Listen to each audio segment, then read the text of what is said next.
kids or the kids in school. I'd like to call the city council meeting to order. Please rise and say the pledge of allegiance. Pastor Dusenberry will lead us in prayer. I pledge allegiance to the flag of the United States of America and to the republic for which it stands, one nation, under God, indivisible, with liberty and justice for all. Father, we pray for your blessing over this city council meeting tonight that would glorify you and be good for all involved. We thank you and trust you, and trust in your sovereignty that whatever happens, as your word says, works out according to your plan so that more will come to know your son, Jesus. And we pray you would remind us that one day that's all that's going to matter anyway. We ask for your blessing tonight. In Jesus' name. Amen.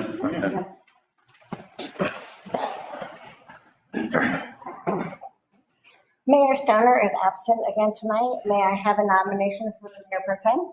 I nominate Linda Brock. Second. All in favor, say aye. Aye. Opposed? Wendell, if you'll come over. Thank you.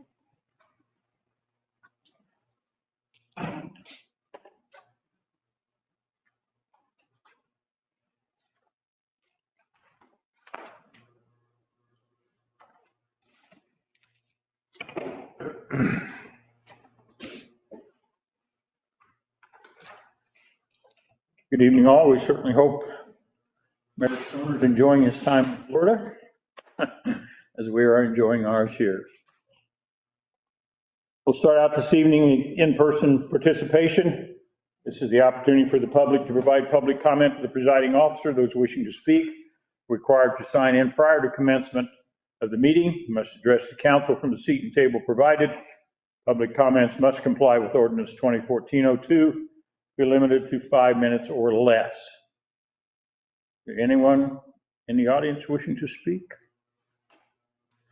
And I'm elected to have a roll call. We're going to have a roll call in between here. Please. Go ahead. Miss Muse? Here. Mr. Woodham? Here. Mr. Clark? Here. Mr. Reed? Here. Here. Mr. Brock? Here. Mr. Burris? Here. Mr. Kuhn? Here. We have a quorum. Have the quorum. Thank you. Remote participation, the opportunity for the public to provide public comment to the presiding officer. Comments must comply with 2014-02, be limited to 5 minutes or less. Members of the public are able to attend public meetings by web conference. To submit public comment by email, voicemail, or through web conference. Do we have anyone this evening, Jim? There is nobody. Thank you. No one on the remote conference. Consent agenda tonight, the approval of documents and action items is listed. The claims report for claims dated March 14th, 2023 through March 27th, 2023. Meeting minutes of the city council meeting, March 13th, 2023. And that would be all that we have for this evening. Chair would entertain a motion to accept those as read. So move. Second? Second. Have a motion and a second. Who is the first? Okay.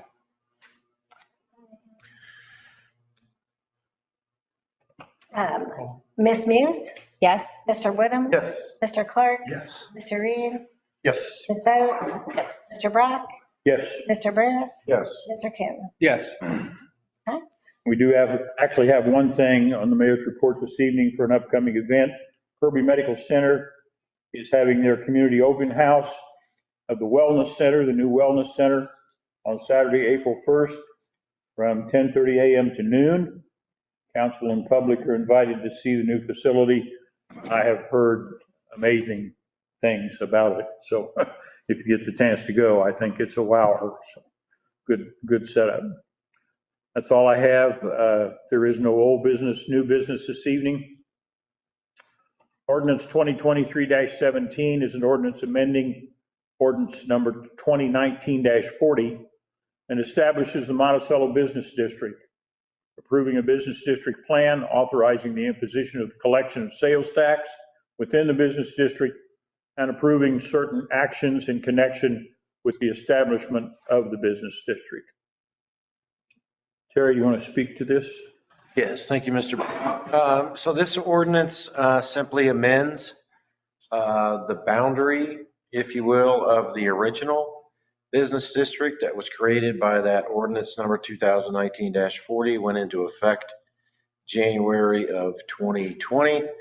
And it extends that 1% sales tax on eligible items throughout the new boundary. In fiscal year 2023, excuse me, the city council approved business district expenditures to engage with a consultant to amend the boundaries of that original business district. Staff elicited the services of Moran Economic Development. They were the ones that did the first business district to assist with amending the business district. The required public hearing, if you recall, was conducted at the March 13th city council meeting. Prior to that, the required public notices were in the February 22nd and March 1st, 2023 editions of the Pike County Journal-Republican. If approved by the city council at this meeting, and this is kind of a timing thing, the city will need to file the ordinance with the Illinois Department of Revenue by March 31st, 2023, in order for it to take effect July of this year. If you recall, in the budget, we did increase the business district revenues anticipated with a July effective date for the additional boundaries of this business district. So it is recommended the city council discuss and approve ordinance 2023-17 as submitted at this evening's city council. Thank you. Any questions for Mr. Summers? The question that I have is, I know we held the open meeting, we didn't have much back. I know we were going to go door to door, kind of talk with the businesses that were going to be included in it. I've heard nothing but positive things about this, but I wanted to see, I mean, is that pretty much how it's being received by all these businesses, or is there a little bit of concern or? I have not heard any concern or in favor of, other than obviously the Chamber of Commerce Main Street Director, Shelley Crawford Stock, kind of spoke in favor of expanding the district.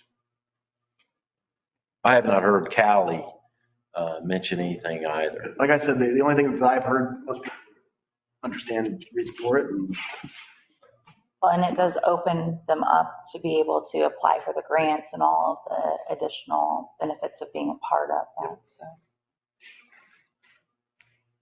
It's been a successful program. It really has. Anything else? Chair would entertain a motion for the adoption of ordinance 2023-17. So moved. And a second? Ms. Muse, Yes. Mr. Woodham, Yes. Mr. Clark. Yes. Mr. Reed, Yes. Ms. Boat, Yes. Mr. Brock, Mr. Burris, Yes. Mr. Cannon. Yes. That passes. Thank you. Moving on to resolution 2023-18. This resolution approving and adopting the 2023 Pike County Multi-Jurisdictional All Hazards Mitigation Plan. Again, Mr. Summers, you highlight. Yes, thank you, Mr. Brock. This mitigation plan has been going on since, or been worked on since, I think, November of last year. And it took about, I don't know, 5 or so meetings, several different agencies.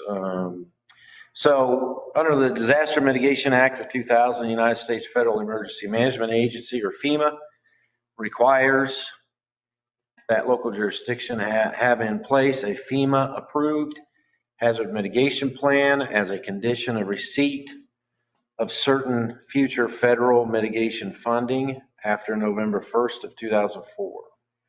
By updating and adopting an all hazards mitigation plan, participating jurisdictions become eligible to apply for and receive federal hazard mitigation funds.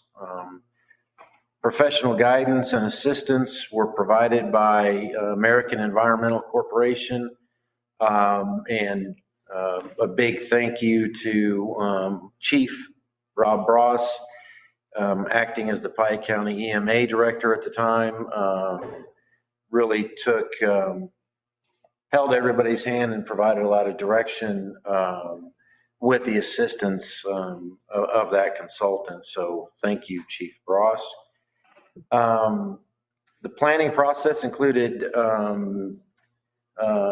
agencies from Pike County, Village of Bement Community Unit, School District number 5. I know Mary Vogt was at most of those meetings, if not all. Village of Cisco Fire Protection District, Village of Hammond, Kirby Medical Center, Village of Mansfield, Mid-Pike Fire Protection District, City of Monticello, Monticello Fire and Rescue Department, Monticello Township, and Willow Branch Township. So a lot of players at the table, as well as there was several community outreaches where they invited the community to come in and participate as well. FEMA has granted preliminary approval of this Pike County multi-jurisdictional all hazards mitigation plan update as prepared and submitted by American Environmental Corporation, pending formal approval by all agencies involved. So all of those agencies I listed are going through this exact process that you all are tonight. The plan comprised 402 pages and identifies and addresses such things as severe storms, floods, excessive heat, severe winter storms, extreme cold, tornadoes, droughts, earthquakes, and man-made hazards, including hazardous substances, waste disposal, hazard materials incidents, waste remediation, nuclear incidents, and terrorism. I provided the link instead of making copies for everybody or trying to put them on here. So it is recommended the City Council discuss and approve Resolution 2023-18 as submitted. The resolution was drafted from that American Environmental, and it's kind of like the form letter that all these agencies would be adopting. Chief Bross, you have anything to add to that, or Alderwoman Vogt? Really, it's pretty simple. If we pass it, then we are eligible for the funding. If we don't pass it, then God forbid, if $100 million comes up and we want to move our sewer plant, wherever the case may be, to mitigate any sort of hazards, if we pass it, we get some of that money. If not, we don't. I'm not saying that there is going to be any money. It's the federal government and the state of Illinois. Take that at what you want. But it is better to pass this and have that backup plan in our back pocket. Any other comments or questions? Seeing none, hearing none, the chair would entertain a motion to adopt Resolution 2023-18. So Second. Whichever one she didn't go. second, I'll second that. Thank you. They're busy over there. You guys gotta I get, make an age comment, but Roll call, please. Ms. Muse, Yes. Mr. Woodham, yes. Mr. Clark, Yes. Mr. Reed, Yes. so Yes. Mr. Brock, Yes, Mr. Burris, Yes. Mr. Coon. Yes. That passes. thank you. The other thing on the agenda tonight, possible speed limit adjustments on Old Route 47, North Market Street. This has come up previously. You know, we have kicked this around some. It is a situation. They wrote a couple citations out there today. I happened to overhear on the radio, but it is a problem of trying to get that to come in from Trailblazer Road and step down and then come on around into town. So any discussion? I'm gonna, Jim Gabarzik has made a PowerPoint presentation to kind of go over this. Mr. Brock mentioned, we talked about this last year. We talked about not only this stretch, we talked about Bridge Street, mentioned South Market Street and Washington Street. So tonight, we're just going, Jim's going to kind of walk us through what has transpired for this particular stretch of road from kind of Rick Ridings, kind of north to Trailblazer Lane, the corporate limits of the city of Monticello. The rest of this stretch that goes over the interstate and then turns into Market Street, Route 105, those sections would be IDOT jurisdiction. So keep that in mind. This is our jurisdiction, and I'll hand it over to Jim. Thanks. And thanks for all listening to this. And this is kind of an exciting time, so bear with me. We're going super technology right now. I'm able to broadcast this PowerPoint from here to there, so we don't have to hand out slides. You should all be able to look, and hopefully it's legible where you can view what I'm talking about. So as Terry said, the section we're talking about is the heavy black line. It's basically from Rick Ridings to Trailblazer Lane. Okay, and that's what we're focused on. Our speed study we did is expanded beyond that, but for this conversation, we're only talking about that. So on this first slide, city staff was asked by Kirby Medical Center and the residents of Walden Pond to revisit the speed limits in this area. So Terry tasked the staff to go out and perform a speed study to actually figure out what's going on in this area. So we collected that data and we sent it off to IDOT for their input. And IDOT agreed, yeah, speeds need to be lowered in this section. And you'll notice on the overpass, they've already lowered their speed limit from 50 to 45. And the reason they didn't go lower is they're bound by their policy. They only lower at 5 miles an hour at a time. I don't want to make this sound like, oh, there was a design reason to do that. It's not that. It's the other mitigating factors that went into this. The city's also talked to Ameren about getting an estimate to light the corridor that we're talking about where there are no lights. There are some up to Medical Center, I believe, but not beyond that to Trailblazer Lane. So we're talking to light that too. We're still waiting to get that information back from Ameren. It's a pretty lengthy process to get them to provide us an estimate. When we get that estimate, we'll be bringing it to council for consideration. And also discussing a future pedestrian cross at Route 47 near the entrance of Lodge Park, somewhere in there. The stakeholders there being the county park and the city and Kirby are all interested in where it's located. And so we're kind of working out the exact location. We don't have that yet. We just know that the pedestrian crossing will be similar to what we built on Washington Street crossing 105. Okay. And why that's important is we've also told Ameren that if we would need to have future power provided to power a pedestrian crossing like that. So jurisdictional authority, so basically sent this to IDOT and they sent back this lovely disclaimer, like the application of the policies to cities, counties, and other local jurisdiction. The Illinois Vehicle Code doesn't require local agencies to obtain department approval, meaning IDOT, for speed zones on roads under their respective jurisdictions, which is yours. And our ordinances are set up where we have a table that if we're going to change the speed limit in town, outside of it being 30 miles an hour, we have to actually say what it's going to be. So the jurisdictional authority is with the city council, not IDOT, not the county. So the speed studies, there's many reasons to do it. And typically speed studies are done after a road's built to take a look at, the effectiveness of the design speed. So one aspect is overall speed of the traffic, accident history, access control, meaning driveways, cross streets, subdivisions, and like the entrance to the park, and also pedestrian activity. And there's some other things, but for our purposes, this is kind of what we're focused on. So we had an opportunity, and we did this with 2 people. No, I'm not driving and using my cell phone. I had Clayton drive it. And what you have there is basically going through this corridor at 45 miles an hour on the right and 35 mile an hour on the left to illustrate, what does this look like in your car going through there? Because it seems like it's a lot, but in all actuality, the math works out. The total length of this stretch of road is 4,000 feet.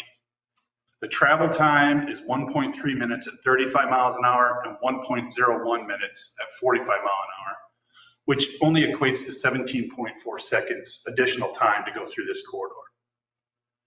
So I kind of wanted to show, this is what it would look like going through there. And this illustration kind of shows the crashes with animals. I obtained this from the Piatt County Sheriff's Office and Chief Ross. They have some software that data collects this, and all those animals you see on that picture were collisions with vehicles in the last 5 years. The reality is, talking to Mike Dixon, he's already removed 4 deer from the side of the road that did not show up on there because not all occurrences are warranted a police report. Mine, including the one I just hit a deer this year, and I didn't get a police report because it wasn't required by my insurance company, and my vehicle was still operable. So didn't go down that road. And talking about total braking distance, and this is kind of where I wanted to focus, because it's really a function of that reaction time. You can see most of the time spent going from 35 to 45 miles an hour, it takes an additional 20 seconds to bring your vehicle to a stop because of reaction time. Not because of the vehicle's ability or the road conditions, it's just your perception. You're going that much faster, further. So you burn up more distance in that time. And so that's where the focus is at. Because right now we're only talking about animals, but in the very near future, we want to put pedestrians along this road. So that's kind of where I want the mind to go. It just gives the driver additional time to stop or avoid a collision with whatever that might be, animal, bike, kid, whatever. And I like the most, frankly. So. Okay, and then the National Highway Traffic Safety Administration also illustrates this, that a driver's capability is limited by speed. So you can be the best driver in the world, and your car can be in the best shape, and it can be the best, but you might be distracted, having a bad day, rubbing dirt out of your eye, look down at your phone, whatever. Those things play into this driver continuum. Not saying that having a well-maintained car doesn't, also attribute to this, but one of the biggest things is the driver's ability to navigate operating the vehicle. So we got stakeholder support. In fairness, the sheriff told me, he's like, well, it seems like a good idea, but he didn't really have an opinion one way or the other. And he did say, well, it's the city's jurisdiction, so let them decide.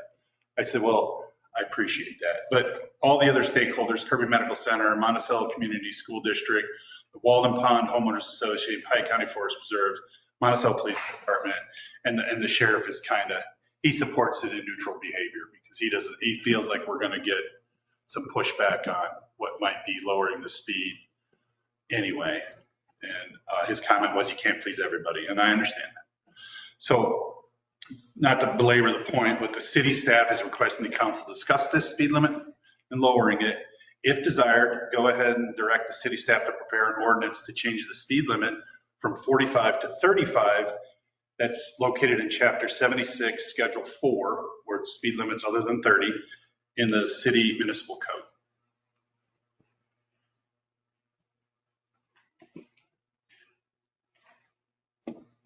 I'm sorry, I didn't have a very good closing. It was very abrupt. But that was the gist of it. We just wanted to make it fact-based so you could all ask us questions. I have a question. My one question is, if we lower the speed limit from 45 to 35, would we then re-present to IDOT to then ask them to lower another 5? You said it's increments of 5. Is that how that would work? Because it just logistically, going from to then having to. I was frankly surprised they did it so quick. When I sent him the information on what we found to be the prevailing speed over the interstate, he said it absolutely warrants lowering the speed, but we only do 5. Right. So they did the 5. I'm not saying they would revisit or wouldn't revisit it. We may be able to present the information again and say, hey, we still want to get this around 35, and maybe. I wouldn't be able to say definitively without presenting it again and getting their opinion. When we first talked about this several years ago, we requested, IDOT to make the first move with that 50 miles an hour over the Interstate 72. And they denied and didn't want to cooperate. So then we decided, well, we're going to take the lead on our jurisdiction and go from 45 proposed to 35 based upon the requests made from everybody out there. And then address IDOT, here's what we've done. And then IDOT, and this is kind of going where we're going to go, from not only over the interstate, but IDOT has jurisdiction all the way along Market Street, Route 105. So this was kind of the first step for us. Lighting, getting some street lights out there is kind of second, and then making provisions for pedestrian activated crosswalk somewhere into Lodge Park there. So the way you're saying it, it sounds like you're looking at a 3-step process. Lights, lower the speed, and then the crosswalk. Yeah, lower the speed, and hopefully the lights can be done this year, and then a pedestrian crosswalk somewhere. Yeah, I would say lower it. I would be for, that's too fast to drive. I mean, we already got people driving too fast in town. You know, we have Marion Street's a drag race course, you know? So, Yes, Marion Street's a drag race. yeah, I was going to get, another topic, right? But I think that's 45 out there, considering we have little kids out there for cross-country meets from the middle school here in town, you know? They practice out there and everything. That was one of Mr. Dixon's things. They do see people walking along the road on occasion. And that was one of the things he commented on during the 3rd of July. And I know these are very pointed events, like they happen. Yeah. The cross country, big cross country, 700 kids are out there. And 4th of July, I don't know how many thousands are out there. And a lot of people do use that Kirby Wellness Trail, which, you know, lots of people use that, and then they'll extend their wellness walk, if you will, and that they will have to walk down that stretch of road there to get into the park. So it would make a lot of sense. I love the idea of connecting those 2 points. I think the lights are going to be a huge part of that. But I mean, this is something we can do. It's just going to help that situation. In that driver's continuum, that helps with that the driver being able to perceive a hazard. The lights will also help with that. So it's not, you're exactly right. It'll be a good addition. Was Chief, any feedback? Unfortunately, with the Department of Transportation, they pay attention to fatalities and injuries. I would rather not go to that length. I'd like to get ahead of this now, rather before we start having injuries and fatalities of a bicyclist, a pedestrian, someone leaving their wellness. You know, everything's grown up around Kirby and everything around there. Think about 10, 15 years ago, barely had anything out there. Now we've grown to where we have people with appointments, people getting dinner, people leaving the assisted living center. And it's almost like playing Frogger across 2 lanes of traffic, trying to get out of there. If we can slow this down, and I'm not saying, you know, this would be a moneymaker, we just write tickets left and right. We can start by doing an education, you know, a couple weeks of education and enforcement, like, hey, here's the deal. You know, we've slowed down the speed limit. You need to be mindful of that, you know, and do a very strong education program of press releases and us being out there. But I would definitely, with Jim, I'd like to get ahead of this and reduce the speed limit and try to reduce some of the incidents that we will more than likely have, because it's getting nicer. People are going to start being out and about.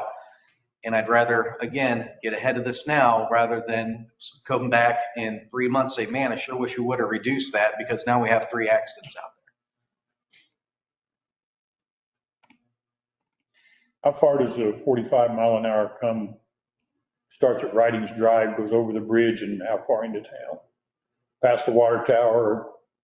It turns to 40 as you come into town. It turns to 40 at Cemetery Road. Cemetery. And then it's 40 to the Catholic Church. And then it turns to 35. Okay. But so IDOT controls that one, right? Yes.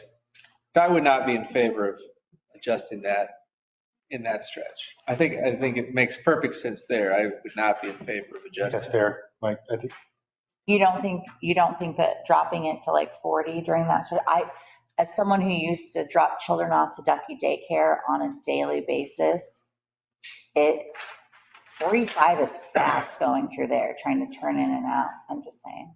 I know that we don't control that, but Right. So I don't know. to that point, Ashley, Jim and I just met with the owners of Ducky Day. And today they requested to lower that speed because there have been 2 rear end accidents Yeah. as people try to turn into Ducky Day and people are. Well, and you've got a bank there and then we've got the Yep. the gym there. It's and the Piatran entrance and. Do you think 40 would do the trick there? It's people obeying the speed limit. Well, that's true. I think it would help though. I mean, any little bit would help if if IDOT's only willing to reduce by 5-mile increments. And we're going to drop that other section leading in or coming out from that way to 35. If we do, I think it would make sense to at least attempt to request because I've almost been rear-ended there multiple times, and when I was dropping kids off to take care. So just. No, we're not talking, I'm just thinking big picture. I know in the strategic plan, we talked about additional sidewalks. I don't know. As we have more people that are living on the opposite side of 72, do you envision strategic plan where we've got bike paths and a place for people to walk into town from out Well, there? if we're gonna do the Freedom Park, if that ever comes to fruition, that's part of our strategic plan. We're making that spot a hot spot for people to come, a tourist destination. I mean, it would make sense to try to reduce speed, get people used to it, in my opinion. Jim, you already said though, with reducing the speed limit at this stretch, then just naturally letting IDOT know this is where we are now. So would you consider lowering the stretch over the interstate another 5 miles per hour? That was already something you were going to communicate to them. So Mr. Summers directed me because we didn't want to come at you with all the stuff, Yeah. especially something not under our jurisdiction. Right. But there is an opportunity for us to use our resources and the study we conducted and provide them the data like we did on the overpass, even though it wasn't ours. That was part of this corridor we were talking about. That is our jurisdiction. So I feel that they're receptive to listening to us for sure. And once we sort of resolve this issue, then focus on that issue of making it a conducive, harmonious type speed limit through there. And we still have that school zone that exists until the school does something with that property. It's still a school zone. And making it, Ducky, he was mentioning that actually one of the school administrators' wives got rear-ended there. Not that long, months ago, just not too long ago. So there are several instances that people have cited to us, but we wanted to focus on that piece and then hit this one hard. Right. And I think that makes perfect sense. Again, we can control what we can control, and then we can give them the information and make a case for here's information for you to consider that might coincide with our plan. And they were, like Chief Ross said, they're reactive to fatalities and big stuff. But there's other stuff that goes on that we note, that he notes, and the business owners note, and we can, we drive, all of us drive it all the time. We can see what's going on. And I think our data supports that as well. You've worked with them before on signage. Is the state Are they tough on signage? Because I always thought that would be a good area. I've been up and down a lot of roads over the years. They make a sign that just says, watch for turning vehicles. You know, not great, just a yellow directional sign. I always thought a couple of those along the outbound side, just the other side of the bridge maybe, and then another one up towards Ducky or somewhere, because you got people going into Bemet Bank, you got people going into Ducky, you got people, you know, and maybe one coming the other way because of the fitness center, you know. They're not huge, but it might help. And then it wouldn't be a great addition. Granted, they got to plow a little snow around them, but they're not terrible. And they're not great big signs, but it would give people some idea. I think that's a great idea to go at them with, like, you know, hey, increases. I do think they're, you know, sometimes they're really helpful and sometimes they're not. But this is one of those things that I think they've been so far very helpful about and very receptive. And our situation on coming in by the park, I'm sure we could get access to a lighted sign, to a lighted traffic sign that lets people know, you know. The radar signs? Portion reduction. I believe we have one. Yeah, I think we got one. County's got one. And we can borrow counties. I've talked to the sheriff already. Put it on one end for a couple days and on the other end for a couple days and get, you know, get people's attention. That's all I got.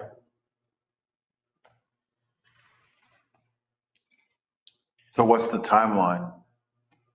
We're clearly not going to vote about it tonight, but how soon are we looking to? We'll draft, so it'll take an ordinance for the council to approve so that it can be enforced by the police department. And then we'll put the signs up so we can have an ordinance prepared at the next city council meeting. Okay. So within a month, we could have this going. Yeah. Great. We'll be good. We're going into the time of year when traffic's going to increase. There'll be more people out. They're going to take the ropes down at the park here. They, I think, in the next couple of weeks. Yeah. This is happening. And I think, like to Alderman Burris's kind of point, doing this in phases is not going to, you know, be a shock to the system, to the drivers. We're going to reduce the speed, get some lights out there, and then a pedestrian crossing, you know, that probably won't be in the next year's budget at the earliest. Any further? Okay, keep in mind, I think it's a good idea. Alderman's reports. Let's start with our Irish queen who has returned.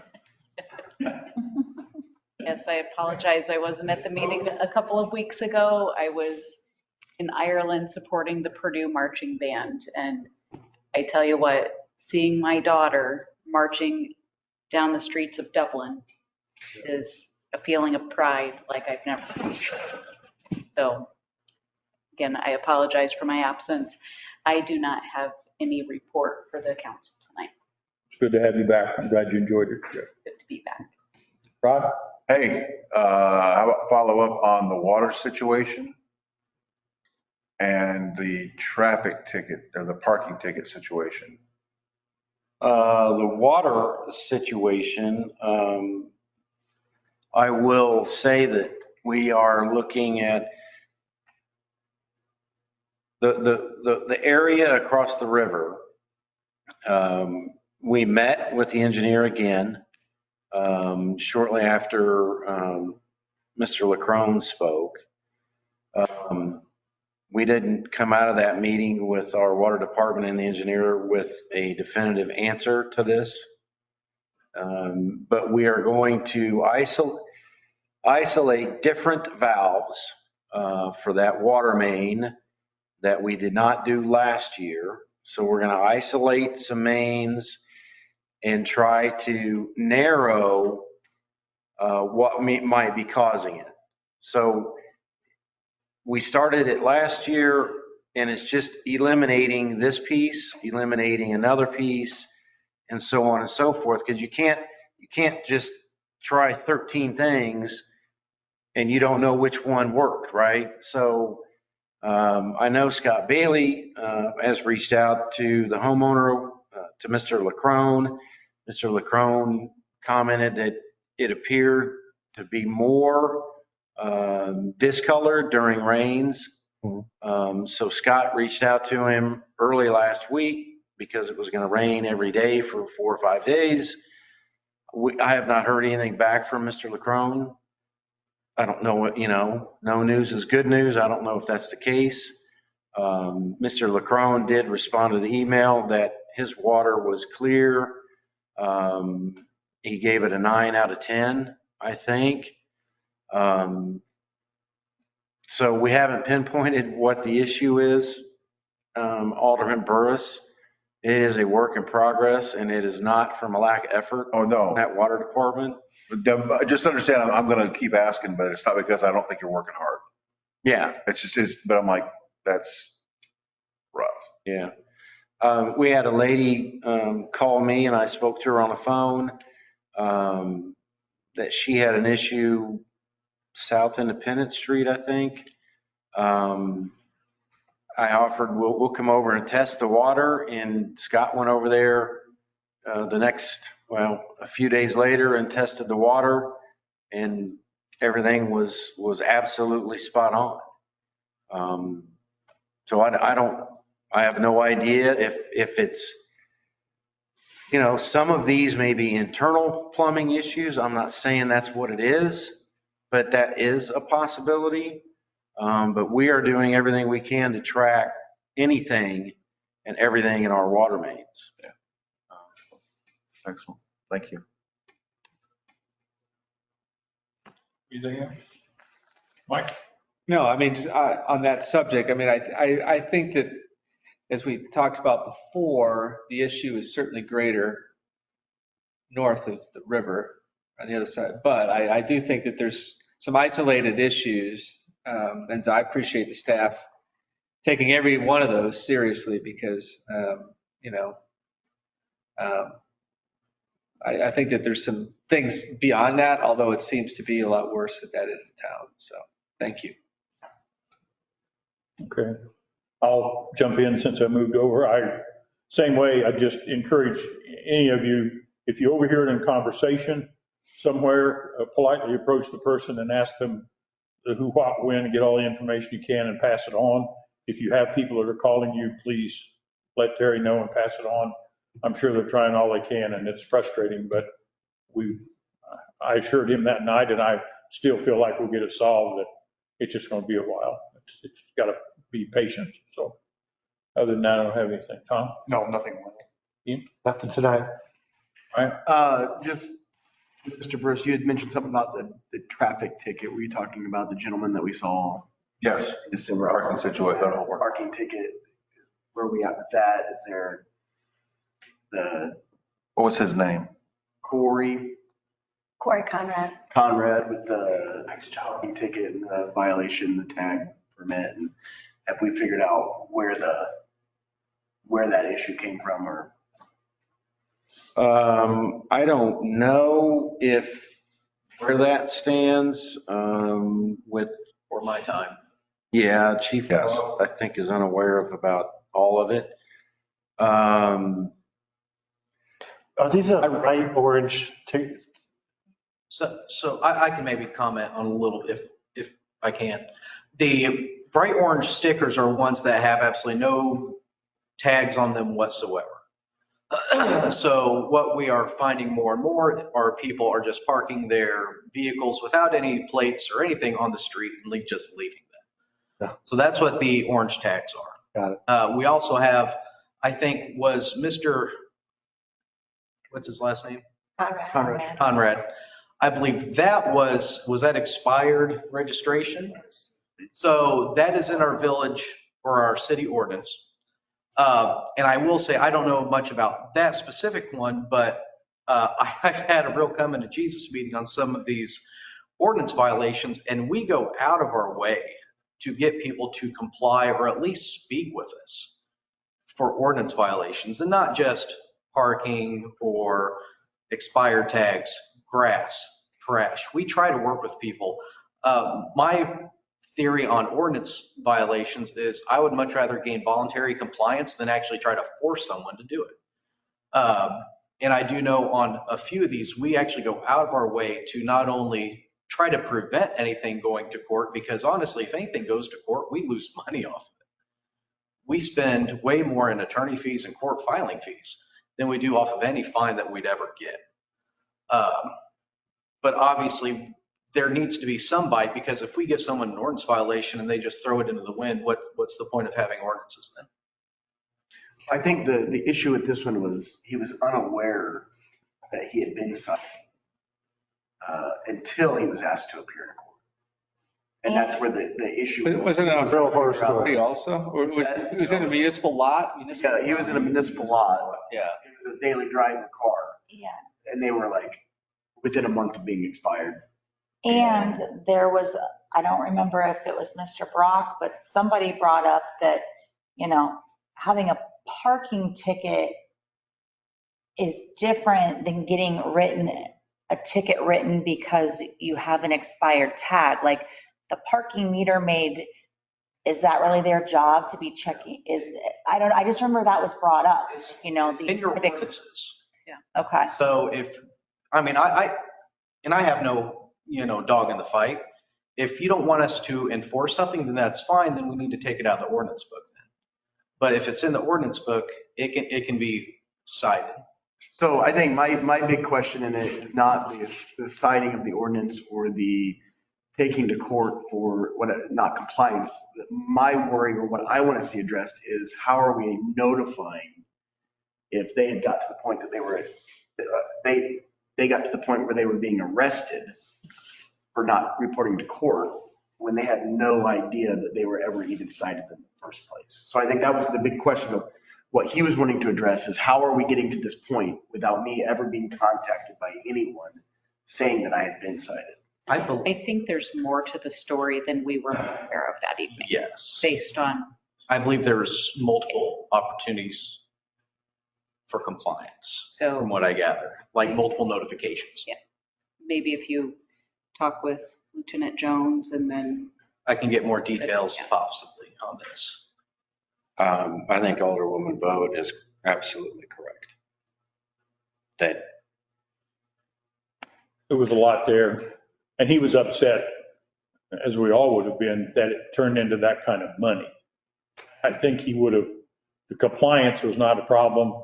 It was that by the time he knew, it was a $600 situation. Yeah, and I think the police department absolutely operates. They don't want anything to go to Attorney Rupiper. That is just, that's no good for anybody. Yeah. And we are, I think Mara, myself, and my admin staff are going through the parking ticket software, I think would be the proper phrase for that, and still trying to piece that together and trying to figure out exactly where things sit on that. I wish I had an answer for you on that. I think we're still waiting from the company. Okay, we're around to Ryan. Did I get you? Ashley?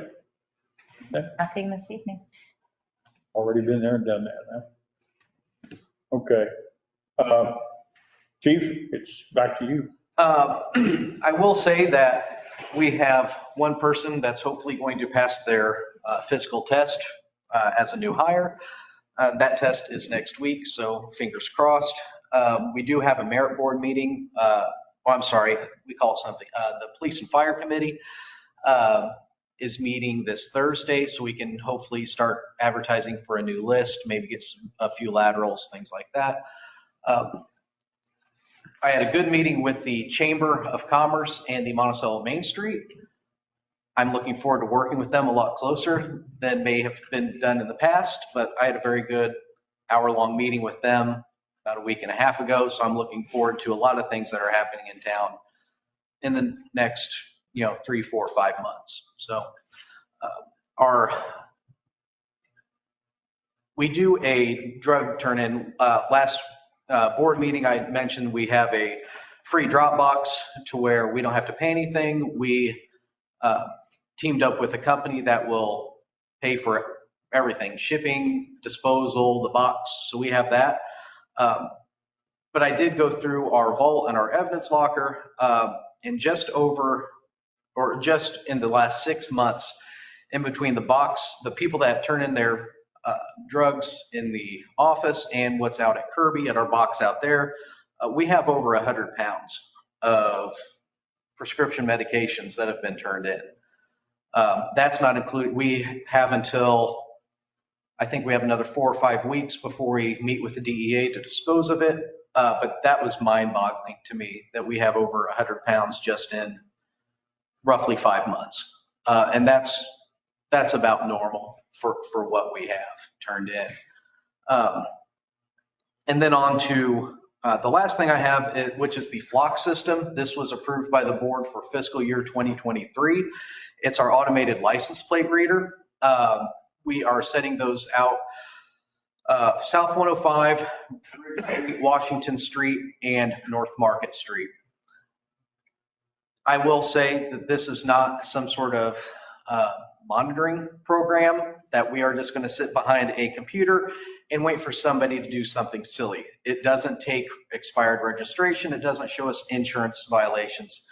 The example I give and how we have it set up that I've spoken with the city administrator on is here about a year or two ago, I was called to more or less a robbery. Someone was selling a cell phone through Facebook Marketplace, and the couple of gentlemen that met her gave her no money, took the phone out of her hand, and more or less just strong-arm robbed her. They were in a black four-door vehicle, didn't really have a plate, but as they were leaving, they left on Bridge Street. If we didn't have a good vehicle description, we would have been there with our hands up in the air, shrugging, hoping like, well, gee, I sure hope somebody can turn them in, or somebody has a Ring door camera, something like that, to where if she told us it was a black four-door vehicle, we can log into the system and it will say, okay, in the last 2 minutes, 2 vehicles matching that description have driven by Bridge Street or North Market, wherever the case may be.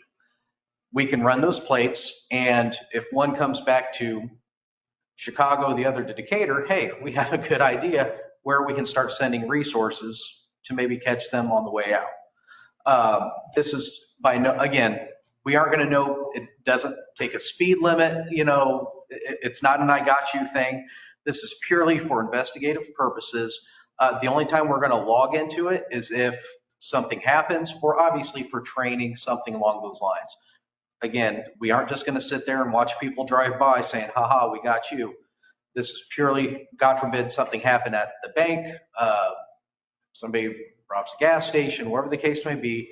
This is just an investigative tool that we can utilize to try to catch who's doing it. So we have went ahead and signed the contract.